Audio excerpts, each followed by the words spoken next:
When you consider the notion of communicating powerfully, it generates a perception of the charismatic leader who stands up in front of the troops and inspires them and gives rallying cries to, to get people to get in behind and to work hard for particular endeavours. Now, over the Christmas period just gone, I had an interesting experience which shone a different light on the whole notion of communicating powerfully. I got home from work, it was right on Christmas, and as I walked through the door I went to the usual place where my mail is, and what I found in the mail was a card. I just thought it was an ordinary Christmas card.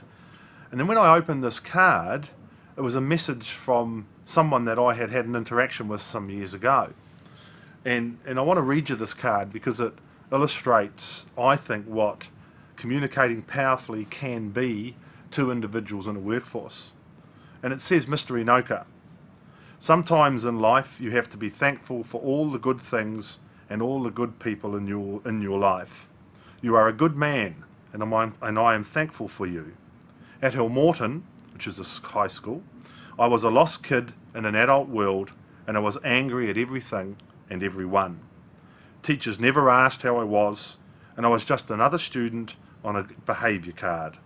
When I did do well, no one cared. So when I managed to win the shot put champs for the whole South Island, no one gave a hoot except you. You put your hand on my shoulder and said, "Well done, Bex. You did well." That was all the positive direction a lost girl needed. Such a small gesture from you, but it was genuine and sincere. Thanks, Mr. Enoka. That was over 15 years ago, but I have never forgotten you and the way you made me feel. And I think when I read that, it moved me. It moved me in a way that a big, charismatic, powerful person may never move me.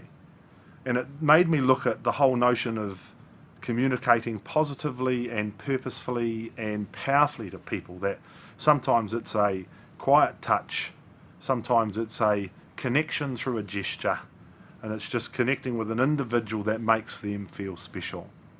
And I think that when we do that with our people, we go beyond skin deep, we go bone deep and touch their soul, which has a lasting and powerful effect on the individuals for a long time. And as leaders, I think we need to give some attention to the loud moments where we're up there in front, but more so to those quiet moments where we can touch our people in a way that can create such a committed and engaged workforce that are so prepared to go the extra mile for you. The communicating powerfully in relation to questioning and listening, the two topics that people most probably associate with the whole communication process. I think the power of listening is huge, and I've learned that through time a passive listener can generate a huge amount of information, but an active listener, a person who checks for understanding, who revisits particular notions, re-emphasises key points that occur in the exchange, becomes even greater in the whole process. And most of my learning about individuals and situations comes from the questions I ask. It's not so much about the facts I hear, the innuendos people say, but the questions you ask of people and the questions that you present to better understand situations become the glue that actually brings together the understanding in the communication process. In terms of leadership style and communicating, and whether you need to shift between different audiences, I've worked in both the corporate world here at Harcourts and in the professional sporting environments, and I guess I can probably unequivocally say that they don't change. I think the key skill or the art of the communication process is to be able to read the individual, to understand the context, so that you can connect in a way that the person feels understood.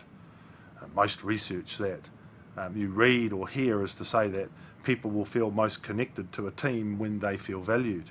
So whether you're in a corporate team or whether you're in a sports team, we're aiming at all those times to ensure that processes we use to get to where we want to get to and the ways in which we handle the different things come at us sort of really underpin the whole notion of making the individuals feel valued. in the end, if it becomes the way you communicate and the way in which you go about doing what you're doing, it creates a power of leadership that's not a fake and not just I've got to be conscious of doing this today. It just becomes a quiet way that you go about doing what you've got to do.